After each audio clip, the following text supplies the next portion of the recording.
Donc, bonjour à tous, merci d'être venus aussi nombreux pour ce meet-up où on va parler des applications pour le secteur de la santé. Donc cette présentation, on a décidé de la faire en étant résolument orienté sur, j'ai une super idée dans le secteur, qui nécessite une application dans le secteur de la santé, mais finalement, il y a peut-être tout un tas de choses qu'il faut que je fasse. Et voilà, c'est important de savoir un petit peu dans quoi on met les pieds. Et donc en fait, l'idée de cette présentation, c'est vraiment de vous présenter une big map de tout ce qui peut être requis en fait pour faire des choses. Donc on a 3 personnes qui ont des domaines d'expertise différents. Parmi les personnes qui sont là parmi nous aujourd'hui, alors je suis Emmanuel Mérieux, donc je suis chargé de l'hébergement de données de santé chez OVH. Nous avons aussi donc Étienne Boucher qui viendra juste après, qui est là-bas, qui est chez Curanda Labs et qui vous présentera un petit peu la boîte à outils qu'il est en mesure de proposer pour accélérer les projets de start-up en santé. Et ensuite, il y a David Senati qui est en fait directeur de la certification de Medapcare. Medapcare, c'est l'entreprise accréditée pour certifier les applicatifs de santé et de bien-être. Et donc, il pourra vous expliquer tout un tas de choses sur notamment quel est le référentiel qu'il met en œuvre et quels sont les éléments qu'il regarde quand il certifie une application. Alors, dans une première partie, on va parler de l'hébergement de données de santé. Très clairement, l'hébergement de données de santé, c'est quelque chose qui est prévu dans la loi française. Je vous ai mis l'article incantatoire légal sur le sujet. Donc en gros, toute personne qui héberge des données de santé à caractère personnel, dans le cadre d'activités de prévention, de diagnostic, de soins ou de suivi social ou médico-social, doit être agréée ou certifiée à cet effet. Il y a quelques exceptions, puisque par exemple un hôpital n'est pas obligé d'être certifié quand il héberge ses propres données. À partir du moment où vous faites appel à quelqu'un dans le cadre d'un contrat d'externalisation, à partir du moment où vous faites appel à un hébergeur comme OVH par exemple, vous devez vous assurer que cet hébergeur répond bien aux exigences légales relatives à l'hébergement de données de santé. Fondamentalement, le responsable du traitement des données au sens RGPD, c'est le premier concerné par ces obligations. Mais en fait, toute personne qui contribue à l'hébergement des données de santé, s'il réalise l'une des activités dont on va parler juste après, est concernée par cette certification. Alors, ici, j'ai repris un peu les différentes activités qui sont prévues dans la loi et qui nécessitent une certification pour l'hébergement de données de santé. La loi doit absolument être écrite en français, donc il y a beaucoup de mots. Au final, moi, j'aime bien résumer les choses et je les ai résumées ici. C'est beaucoup plus rapide et ça permet d'avoir une vision un peu plus rapide, claire et cohérente. Mais ce sur quoi vous serez challengé, éventuellement, ce sont les définitions en français. Donc, on voit qu'il y a 6 activités.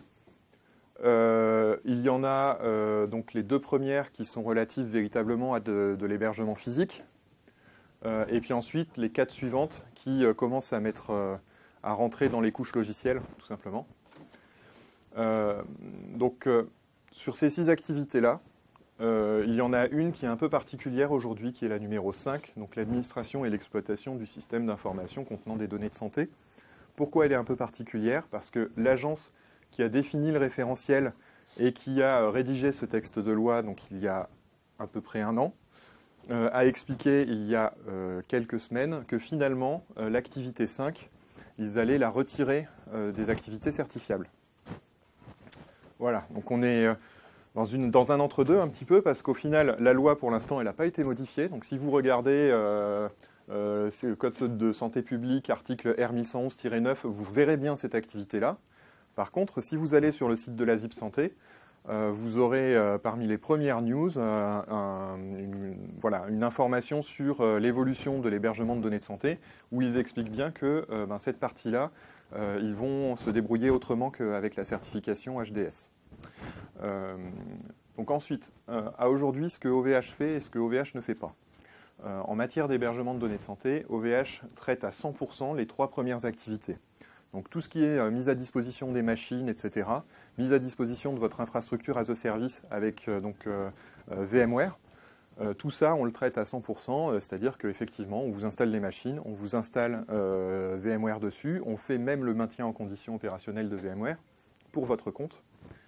Par contre, ensuite, il y a quelques activités que l'on fait, mais on ne fait pas la totalité des activités pour ce qui concerne l'activité 4 et l'activité 6, c'est-à-dire qu'on va vous mettre à disposition des moyens, on vous met à disposition des comptes d'administrateurs sur vSphere pour que vous fassiez votre système d'information, que vous bâtissiez en fait véritablement ce que vous voulez faire dessus, on vous met à disposition du stockage pour faire de la sauvegarde de données de santé, et on aura une certification qui couvrira ces points-là.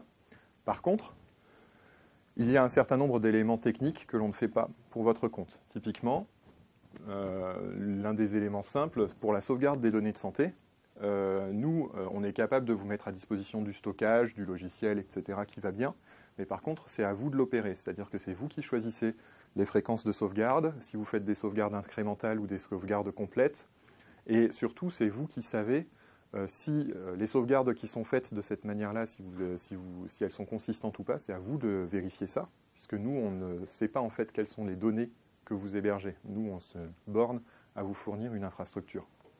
Et c'est vous qui activez et qui devez être en mesure d'activer les mesures de restauration si un jour il y a un problème. Puisque typiquement, nous, on vous fournit juste un outil, on ne va pas jusqu'à opérer cet outil pour votre compte. Contrairement à vSphere, où là, pour le coup, c'est nous qui faisons toutes les opérations de maintenance pour vous.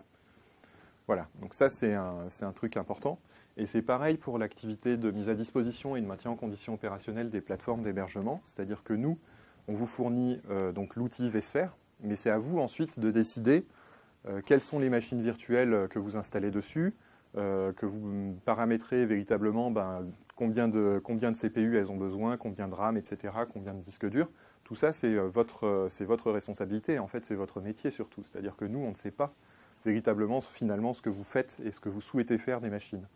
On est capable de vous aider si vous nous donnez des informations et si vous avez besoin de conseils sur la meilleure manière de faire. Mais jamais on fera ça à votre place. Voilà, c'est un petit peu là où se situe la limite de nos prestations. Donc c'est pour ça, hein, sur la partie de droite, vous voyez un logo OVH sur les 3 premières parties, puisque ces parties-là, on vous les opérera à 100% systématiquement. Sur les autres parties, ça fait partie de ce que moi j'appelle le système d'information de santé. Et OVH, on est fournisseur de votre système informatique, mais pas du système d'information derrière. Créer des applications, décider de la manière dont les données vont partir d'une manière ou d'une autre, etc. Tout ça, c'est votre cœur de métier, en fait, et ce n'est pas le nôtre. Voilà. Très rapidement, je vais vous présenter ce que l'on vous propose en termes de produits. Donc, c'est quelque chose qu'on appelle le Private Cloud. Il s'agit pragmatiquement de disques durs sous forme de ce qu'on appelle des data stores, de hosts qui contiennent des processeurs, de la mémoire vive. Et en fait, sur cette infrastructure-là, on vous installe un logiciel donc, qui est vSphere de VMware, qui vous permet à vous ensuite d'installer des machines, tout simplement des machines virtuelles. Voilà, et vous allez donc pouvoir faire, entre guillemets, ce que vous voulez sur la base de ces hosts, ces data stores et des machines que vous allez installer dessus. L'intérêt principal de VMware, c'est la capacité à rajouter ou supprimer de la ressource facilement et d'une manière rapide quand vous en avez besoin. Donc très clairement, ce que j'ai représenté là, donc les 2 hosts et les 2 data stores, c'est le pack de base qui vous permet en fait d'avoir une certaine résilience, c'est-à-dire que si un jour il y a une défaillance matérielle sur un host, donc il va y avoir un technicien en data center qui va faire une maintenance, qui va éventuellement débrancher le host pour justement changer les composants, etc. Pendant ce temps-là, vous aurez votre système d'information qui va continuer à tourner sur un host. Peut-être un petit peu dégradé, mais il continuera à tourner. Et quand le technicien de data center va re-racker votre machine parce qu'elle sera à nouveau opérationnelle, vous reprendrez automatiquement sur 2 hosts et votre système d'information aura continué à fournir le service que vous avez prévu. Voilà. Donc ensuite, il y a tout un tas de techniques pour éventuellement rajouter de la résilience ou alors avoir plus de capacité. On peut rajouter autant de hosts que vous voulez, autant de data stores que vous voulez. Les capacités des data stores, il y a tout un tas d'éléments techniques sur véritablement, voilà, si vous voulez de la rapidité d'accès, etc., vous allez éventuellement utiliser du disque SSD, etc. Si vous avez plus de besoin de grosses masses de stockage et un peu moins cher, vous utiliserez des disques classiques. Mais bon, tout ça, c'est des choses voilà, techniques, mais qui sont disponibles sur l'étagère chez nous, en tout cas. Alors, je vais vous présenter rapidement un cas d'utilisation. Donc, c'est un cas classique, entre guillemets. Donc, Kenora, c'est une entreprise en fait, qui propose un logiciel de santé au travail et qui a décidé de le proposer en mode SaaS. Donc voilà, donc en fait c'est une boîte qui a été créée en 2011, donc qui n'est pas si vieille que ça, qui travaille avec nous voilà, depuis le début de l'offre d'hébergement de données de santé. Donc voilà, donc ils ont pas mal de dossiers médicaux et plusieurs centaines d'utilisateurs. Donc ils ont voilà, une offre logicielle qu'ils ont installée sur notre hébergement de données de santé. Donc, vis-à-vis de la certification, ils se sont posés des questions et très clairement, eux, ils ont décidé de se faire certifier parce qu'ils ont considéré qu'en fait, ils étaient responsables de la sauvegarde, ils étaient responsables d'un certain nombre de choses par rapport à la mise à disposition de la plateforme technique, puisque effectivement, c'est eux qui contractualisent avec leurs donneurs d'ordre pour finalement délivrer 100% du service. Ensuite, ils nous font confiance sur la partie du service que l'on opère pour eux. Mais eux, ils sont bien un élément essentiel de la chaîne de sous-traitance qui permet de délivrer le service qui est le logiciel de dossier de santé au travail. Donc, ils sont en train de se faire certifier, très clairement. Ils ont eu leur audit il n'y a pas très longtemps que ça. Et voilà, et donc en fait, donc eux, ils ont fait ce choix-là. Ensuite, tout dépend systématiquement des activités que vous faites et de ce que véritablement vous réalisez. Vous pouvez très bien considérer, par exemple, que votre job, ça consiste à fournir un logiciel et que finalement, c'est le client qui a acheté la licence qui va installer le logiciel et opérer son propre cloud privé, que ce soit chez OVH ou ailleurs. À ce moment-là, forcément, vous n'avez pas forcément besoin de vous faire certifier. Et en tout cas, c'est une question de modèle et c'est une question de véritablement qu'est-ce que vous faites, qu'est-ce que vous ne faites pas. Sachant que l'intérêt de la certification, il est multiple. L'intérêt principal, c'est qu'en fait, vous démontrez votre capacité à opérer des systèmes d'information d'une manière sécurisée. Aujourd'hui, la norme, elle est basée sur ISO 27001, qui est la norme internationale du management de la sécurité des systèmes d'information. Et donc, en fait, quand bien même vous rentrez dans cette démarche-là un peu contraint et forcé parce que vous allez faire de l'hébergement de données de santé, le certificat que vous obtiendrez sera tout autant valable face à n'importe quelle entreprise qui va vous demander de démontrer que vous ne faites pas n'importe quoi avec leurs données, typiquement. Donc ça a un intérêt. Ça a aussi un coût, très clairement. Et le fait que la ZIP Santé ait dit finalement la partie 5, on va pas demander à ce qu'elle soit systématiquement certifiée, ça vous crée des degrés de liberté en fait pour pouvoir commencer des choses sans forcément rentrer directement dans une démarche de certification de but en blanc. Donc voilà, il faut avoir à l'esprit que c'est quelque chose qui est faisable et qui peut-être à un moment rentrera dans vos perspectives d'évolution. C'est peut-être pas la première chose à faire. Mais en tout cas, voilà, c'est assez important que vous sachiez un petit peu quelles sont les règles applicables et à quel moment éventuellement c'est intéressant que vous rentriez sur ce sujet-là. Et donc maintenant, je vais passer la parole à Étienne qui va vous présenter un petit peu plus précisément ce qu'il fait. Donc, bonjour à tous, je m'appelle Étienne Boucher, je suis cofondateur avec Maxime de Kuranda Labs. En fait, notre aventure a commencé il y a un petit peu plus de 2 ans, où on s'est lancé à vouloir faire une application en e-santé, un peu comme vous, j'imagine. Et on s'est très vite, donc une application qui n'a pas du tout fonctionné, et on s'est très vite confronté à un gros problème qui est ces histoires de sécurité, ces histoires de conformité sur les données de santé, sur le cloud, et sur le fait que voilà, ces données sont hyper sensibles, que donc je dois développer mon application, aller sur une proposition de valeur immédiatement qui est délivrer mon service, par exemple de la téléconsultation, si c'est ce que j'ai choisi de faire, et en même temps, de façon complètement orthogonale, aller faire toutes ces mesures de sécurité, mettre en place tous ces process-là qui me prennent énormément de temps. Et donc le temps dans une startup, c'est ce qui est le plus précieux. Et c'est à ce moment-là où on a décidé que plutôt que de poursuivre un projet qui ne fonctionnait pas, on allait plutôt adresser ce problème-là qu'on avait rencontré de notre expérience. Donc en fait, dans cette expérience-là, ce qu'on a vu, c'est que faire les bons choix, c'était difficile. D'abord du point de vue de la collecte des données, c'est-à-dire comment est-ce que je collecte des données de santé. On a tous de l'expérience dans de la collecte de données classique quand on est un développeur.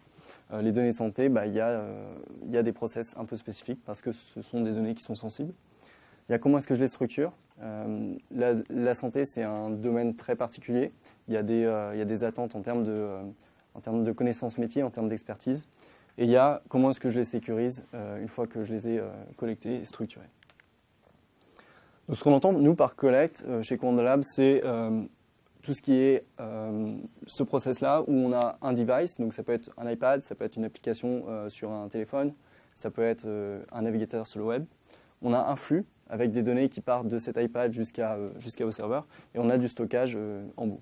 Et ça, aujourd'hui, le faire bien, correctement en santé, en mettant en application tous ces process, c'est beaucoup de temps et de développeurs. Donc nous, ça nous a pris plus de 6 mois, c'était 2 développeurs à plein temps. Et c'est pour ça qu'on considère que poursuivre ça et en même temps une proposition de valeur à côté qui est de réaliser la logique métier de mon app de téléconsultation ou de prise de rendez-vous, c'est quelque chose qui est assez compliqué. Donc au niveau de la collecte, qu'est-ce qu'on doit collecter ? Il y a plusieurs caractéristiques. Il y a le type de données, donc est-ce que ça va être des données sur des patients, est-ce que ça va être des observations, est-ce que ça va être des questionnaires ? Il y a beaucoup de choses qui peuvent se collecter en termes de données de santé. Il y a un problème de taille d'un point de vue technique, c'est que selon le type de données, on a affaire à des ordres de grandeur de taille complètement différents. Quand on est sur des données structurées de patients ou de questionnaires, c'est de la donnée textuelle, c'est assez faible. Mais par contre, dès qu'on va sur des radios, on est facilement dans 500 mégas, 1 giga.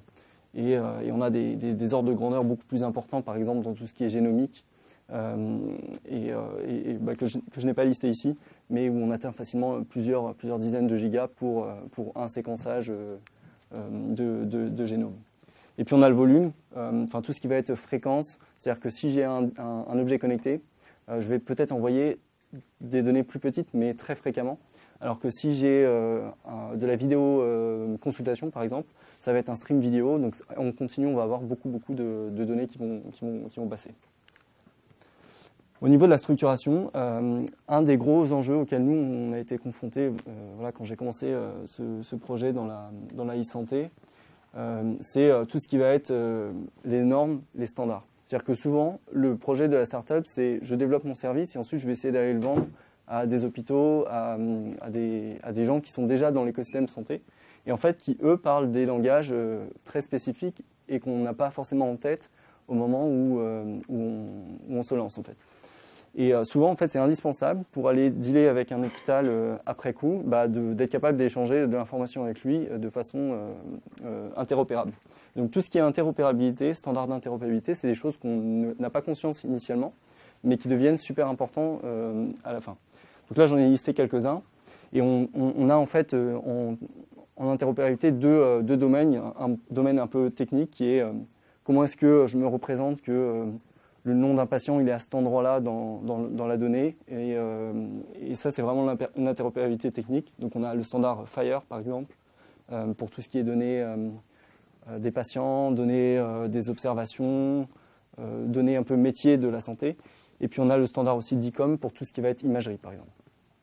Et puis ensuite, ça c'est une partie de l'interopérabilité. La deuxième partie qui est aussi qu'on soupçonne un peu moins, qui est tout ce qui est sémantique, où là, on va être confronté à un problème de comment est-ce que moi j'ai conçu un bracelet connecté qui est capable de prendre le pouls de mon patient. Comment est-ce que je transmets cette valeur de pouls de sorte qu'elle corresponde à ce que l'hôpital, avec un objet connecté complètement différent ou avec un appareil complètement différent, évalue. Donc cette histoire de on a la même échelle de valeur, ça c'est ce qu'on appelle de l'interopérabilité sémantique. Et ça va être des standards comme l'OINC. Donc tout ça, ça fait partie en fait de la difficulté de structurer des données de santé qu'on ne soupçonne pas et qui est complètement différent de je lance une application, un réseau social par exemple, et là je peux à peu près me débrouiller. En santé, on a malheureusement quelque chose de très spécifique qui requiert une expertise métier, qui requiert de se pencher vraiment sérieusement sur le sujet. Voilà. Et donc, on ne construit pas un data model en quelques jours. C'est pour ça qu'au début, je mettais que c'était assez long au final de ce process de collecte puis structuration de la donnée de santé. L'autre point, c'est tout ce qui va être sécurisé, les données de santé. Donc là encore, la plupart des startups n'ont pas d'ingénieurs en cybersécurité en interne. La plupart même des grandes boîtes ont du mal à en trouver. Donc tout ce qui est sécurisation de la donnée de santé, c'est quelque chose qui est extrêmement difficile à la fois et aussi super mal connu. Et par exemple, les mesures de sécurité qui sont listées dans ISO 27001 dont parlait Emmanuel et HDS, hébergement de données de santé, ça représente plus de 150 mesures. Donc je ne sais pas qui ici est capable de lister les 150 mesures, moi je ne suis même pas capable de les lister. Et donc il faut pouvoir prendre ces référentiels et être capable de justifier que oui ou non vous avez mis en place ces mesures. Et grosso modo, quand on parle de sécurisation des données de santé, on parle en fait de ces 5 points-là, qui sont la confidentialité. Donc, typiquement, une mesure à mettre en face, c'est est-ce que j'ai chiffré mes données de santé? Mais est-ce que j'ai chiffré mes données dans le flux, c'est-à-dire entre le moment où elles étaient sur le téléphone de mon patient et où elles vont sur mes serveurs, et ensuite, une fois qu'elles sont sur mes serveurs, est-ce que la base de données est chiffrée, par exemple? Donc ça, c'est une des mesures à mettre en place. Mais c'est tout un travail, c'est-à-dire que le chiffrement, par défaut, il n'est pas fait. Donc ça veut dire que je vais devoir faire travailler mon développeur sur mettre en place le chiffrement de la base de données. Et pendant ce temps-là, il ne va pas travailler sur mettre en place le chat entre le patient et le médecin sur l'app de téléconsultation, par exemple. Il y a tout ce qui est intégrité. Donc s'assurer que les données sont justes, qu'elles ne sont pas modifiées au cours de leur transit, qu'elles sont enregistrées telles quelles. Ça, c'est super important dans la santé, notamment pour des raisons d'audit. C'est-à-dire que si vous êtes sur des applications ensuite qui deviennent très sensibles, qui interviennent dans le parcours de soins, vous allez avoir besoin de montrer que les données que vous avez récupérées et qui fondent potentiellement un diagnostic médical après, ce sont des données qui sont justes. Donc ça, c'est quelque chose de très important qui nécessite aussi des mesures techniques. Tout ce qui va être disponibilité, donc là encore, souvent, quand on commence en tant que start-up, on accepte qu'il y ait des niveaux de disponibilité qui soient moindres parce qu'on va faire une maintenance, qu'on n'est pas encore organisé pour que la maintenance se fasse dans de bonnes conditions. Mais progressivement, au fur et à mesure où on veut se développer et vendre à des acteurs un peu plus importants, l'hôpital va vouloir, par exemple, exiger que le service soit disponible à 99,9% du temps toute l'année. Et ça, c'est des choses qui, encore une fois, techniquement sont difficiles à faire et ne sont pas faites par défaut, et qui prennent du temps à vos développeurs. Et pendant ce temps-là, ils ne peuvent pas se concentrer sur le cœur de métier de l'application. Et puis les deux autres points, traçabilité, authentification. Donc s'assurer que quand un médecin s'authentifie sur votre service, par exemple, c'est bien ce médecin-là et pas un autre. Ça, c'est super important. Et qu'on ne peut pas usurper un petit peu son identité. Et traçabilité, ça rejoint un petit peu les enjeux d'intégrité. C'est montrer que les décisions qui ont été prises, elles ont été sur des bases qui sont solides. Donc voilà tout ce qui est autour de la sécurité des données de santé. Et en fait, souvent, ce qui se passe, c'est que même les gens qui sont là depuis longtemps dans le métier, ils ont des problèmes. Et donc là, je vous ai pris l'exemple qui est sorti en mars l'année dernière, en mars de cette année, pardon, de deux boîtes, Meditab et Medpharm, qui étaient des startups à la fin des années 90, et donc qui sont aujourd'hui des boîtes plutôt bien établies dans la Silicon Valley, et donc dans la santé. Et donc qui sont, on pourrait se dire, après 20 ans, assez conscients des enjeux qui se posent. Et en fait, ce qu'on voit dans l'article, c'est que les fondamentaux de la sécurité ne sont pas là. La donnée n'était pas chiffrée. et que les process qu'ils devaient mettre en place pour justement encadrer leur activité, ils ne sont pas là non plus.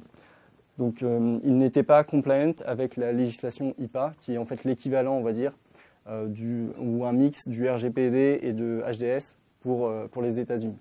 Donc souvent, on découvre ce genre de choses dans la presse. Je pense que j'aurais pu ouvrir Internet hier et en trouver un autre qui datait de moins d'une semaine. Là, c'est le mois dernier, mais voilà. Et la raison dans tout ça, comme vous avez peut-être deviné un peu dans mon propos, c'est que la charge mentale pour un développeur, elle est très très importante. D'abord parce qu'on lui demande de créer son application e-santé, l'application e-santé que vous avez projeté de développer, mais aussi de mettre en place toutes ces mesures autour de la collecte, la sécurisation et la structuration de la donnée. Et souvent, il n'a aucune idée de comment s'y prendre et il n'a pas le temps pour ça. Donc voilà, cette charge mentale qui est très importante. Nous, aujourd'hui, chez Courandalab, c'est le projet qu'on porte qui est de l'adresser, avec une solution qui est clé en main, qui tient en ligne de code et qui s'occupe de gérer tous ces aspects-là de sécurisation, de collecte et de structuration de la donnée.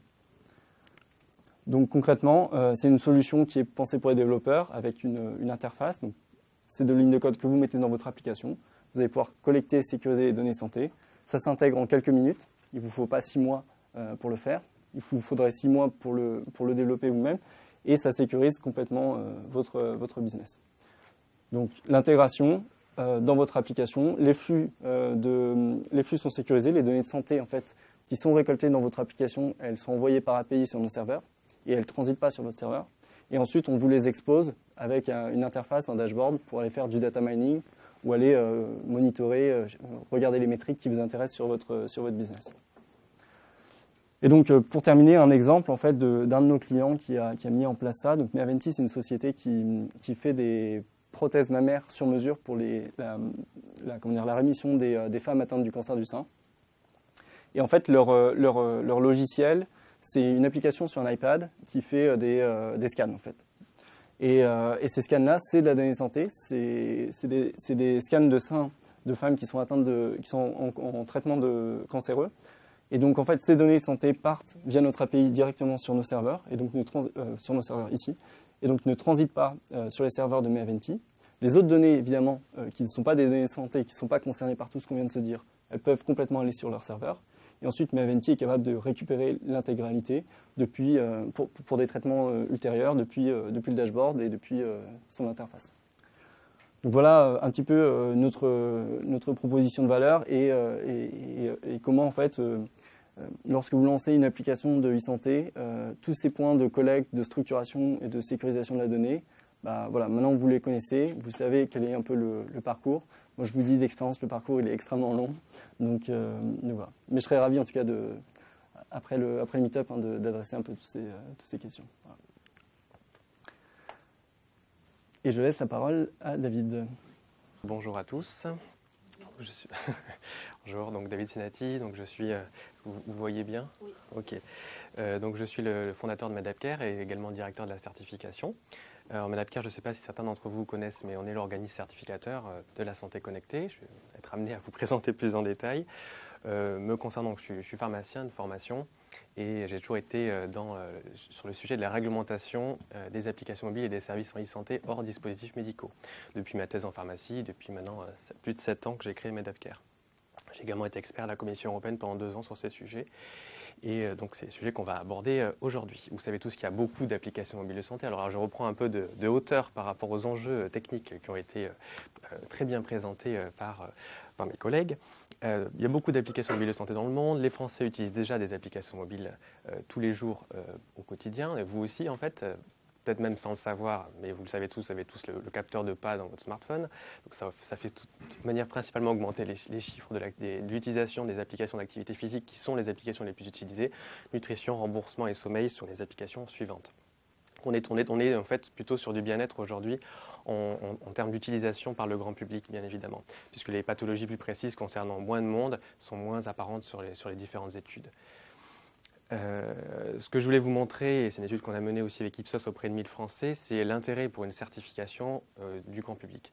Le grand public, les patients sont en attente d'une certification pour les applications mobiles à 72%. Donc 72% des Français sont en faveur d'une certification pour les applis, 68% pour les objets connectés et 77% pour les sites et plateformes web de santé. Comme tu l'as très bien dit, Étienne, il y a des enjeux de sécurité et de protection de données personnelles qui sont très forts sur le secteur et qui sont les principaux enjeux à relever aujourd'hui pour vous et qui sont également les principales craintes du côté des consommateurs, du grand public dans cette étude, mais on a les mêmes études du côté des professionnels de santé. Je vais vous les présenter ensuite. Donc, enjeu de protection de données personnelles, où vont mes données, à qui sont-elles revendues, à l'assureur, à mon employeur, enfin tous les fantasmes liés à ça, et de la réalité aussi, hein, dans certains cas. Qualité du contenu également, est-ce que je ne vais pas être encore plus malade quand j'utilise l'appli qu'avant, hein.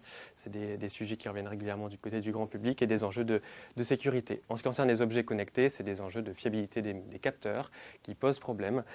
Aujourd'hui, il y a beaucoup d'études qui ont été faites sur ces capteurs et qui souvent... les mesures sont assez aléatoires. Je vous invite à tester les balances vendues à la FNAC. Vous en achetez 5, vous pesez 5 fois, vous verrez que vous n'aurez pas les mêmes poids et des écarts des fois de plusieurs kilos. Donc on mène tous les ans des baromètres auprès de médecins et de pharmaciens avec les principaux titres, Egora pour les médecins et les moniteurs des pharmacies pour les pharmaciens. Et donc on a 5 années de recul sur la confiance de ces professionnels par rapport à ces outils. Donc ils sont globalement prêts à utiliser vos services, hein, c'est quand même plutôt positif, hein. On a 2/3 des professionnels qui sont globalement favorables à l'utilisation de ces outils. C'est en chute du côté des pharmaciens depuis l'an dernier. Après, l'échantillon est de 200 professionnels. Donc, c'est vrai qu'on peut aussi se dire que bon, peut-être la chute est moins... Il y a eu entre-temps le RGPD, beaucoup d'articles, il y a eu le scandale Facebook, etc. Donc, Cambridge Analytica et tout ça, hein. Recommandez-vous des applications à votre patientèle ? Donc aujourd'hui, non. Les professionnels de santé, vous savez, c'est un enjeu clé pour vous aussi, hein, qui est la vraie prescription des services auprès des professionnels sur le terrain, parce que s'il n'y a pas de recommandation par les médecins de services de santé, c'est vrai que c'est assez ennuyeux. Donc c'est à vous aussi de faire en sorte que le médecin et les pharmaciens soient davantage actifs sur ces recommandations. Aujourd'hui, on a un petit tiers de professionnels qui recommandent des applis déjà, donc restons positifs, c'est plutôt bien, on partait de loin.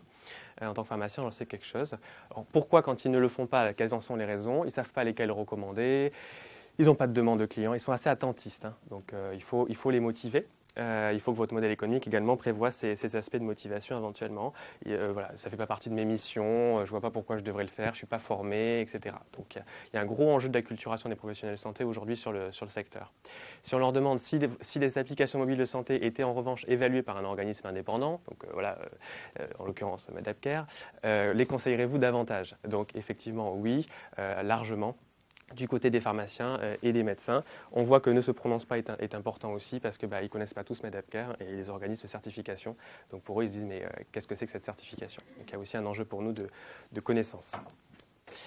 Au niveau des niveaux de confiance, donc je passe là-dessus, mais c'est surtout ça que je voulais vous montrer. Alors ça, c'est le niveau de confiance des médecins et des pharmaciens, donc médecins en orange, pharmaciens en bleu, par rapport à leur niveau de confiance sur la qualité de l'information au sein des applications mobiles et la sécurité des données des patients. 1, c'est la plus mauvaise note, j'ai pas du tout confiance. 4, j'ai super confiance. On voit que du côté de la qualité de l'information, c'est globalement moyen. Bon voilà, ils ont plutôt une confiance correcte. Par contre, au niveau de la sécurité de données, vous voyez, c'est plutôt catastrophique. Donc, ils n'ont pas du tout confiance dans la sécurisation des données des patients, dans les solutions qu'ils vont utiliser. Ce qui est un enjeu majeur pour l'appropriation des solutions que vous allez faire, à la fois en B2B pour eux, pour leur pratique professionnelle, et à la fois pour les patients. Puisque, évidemment, s'ils n'ont pas confiance dans les solutions, ils ne vont pas les recommander, dans la mesure où eux aussi on prenne leur responsabilité quand ils vont les conseiller, les prescrire, hein. Ils sont aussi responsables en tant que professionnels de ce qu'ils font. Donc, c'est sûr que quand ils n'ont pas confiance, ça n'aide pas. Le cadre réglementaire, donc là, je n'allais pas vous faire un cours de réglementation. Si vous souhaitez un cours réglementaire, on lance le DUI Santé à la faculté de pharmacie de Montpellier, c'est 120 heures de cours. Donc si vous voulez le suivre, c'est en e-learning à partir de l'année prochaine. On a à vos dispositions, c'est Medapcare qui organise le DU. Mais là, certains aspects, RGPD, je ne vais pas vous expliquer ce que c'est que le RGPD, vous avez tous assisté à pas mal de confs sur ces sujets-là, donc ça modifie certains éléments, ce n'est pas non plus la révolution, on ne partait pas de zéro quand même, donc voilà, il ne faut pas non plus avoir trop peur. L'hébergement de données de santé, ça a été abordé.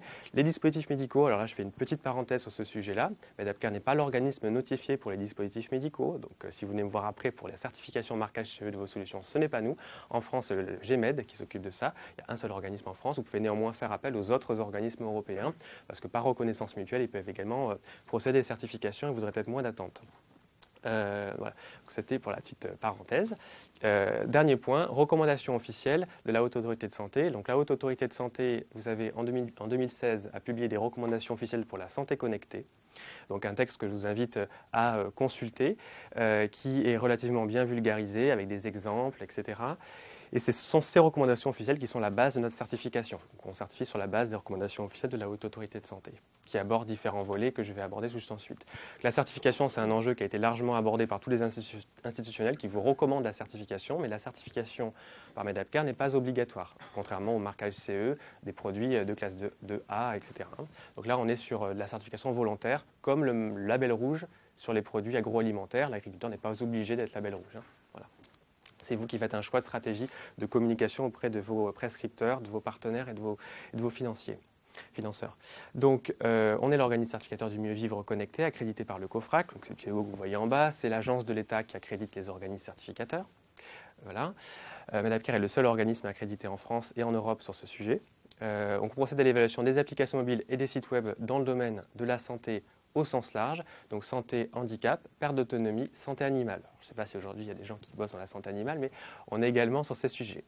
Selon un référentiel multicritère, donc, qui est composé en 4 catégories de critères, ergonomie, juridique, contenu et sécurité, qui conduisent à la certification in fine si vous remplissez tous ces critères de certification. Il y a 400 points de contrôle, dont 50 critères de certification qui sont imparables, qu'il faut absolument remplir, notamment sur les enjeux de cybersécurité et de protection de données personnelles. J'y reviens tout de suite. Si tout va bien, vous êtes certifié, la certification est valable sur 3 ans. Sur l'ergonomie, donc on travaille avec des ergonomes, des designers d'interface qui vont faire des tests manuels, ils vont tester vos solutions pour vérifier qu'ils respectent bien les grands principes d'accessibilité de l'information à tout type de public, notamment des personnes fragilisées, si vous êtes sur les applications à destination des personnes en situation de handicap et des seniors, où il y a des normes spécifiques d'accessibilité. Mais sur les applications tout venant, c'est aussi des logiques de transparence, de langage, de pas de faute d'orthographe, on en voit même dans les plus grosses applications. Être transparent sur le caractère payant du service ou non, qu'il ne faut pas que le patient soit perdu, il doit savoir à quelle sauce il va être mangé. Dans le cas de, là c'est des exemples, c'est pas que ces critères-là. Dans le cas de contenu généré par l'utilisateur, avertir l'utilisateur qu'il faut mettre en place les moyens nécessaires pour signaler les problèmes. Donc là en fait c'est par exemple quand vous avez des cartes, vous êtes une appli de géoloc de service, vous géolocalisez des distributeurs de préservatifs, de défibrillateurs, je vous donne des exemples d'applis qu'on a évalués. Il faut qu'il y ait des dispositifs de signalement de problème. Parce que si il y a un défibrillateur ici, sur l'appli JV, et en urgence, parce qu'il y a quelqu'un qui est en train de faire un malaise et que finalement il n'y est pas, il y a quand même un enjeu de responsabilité.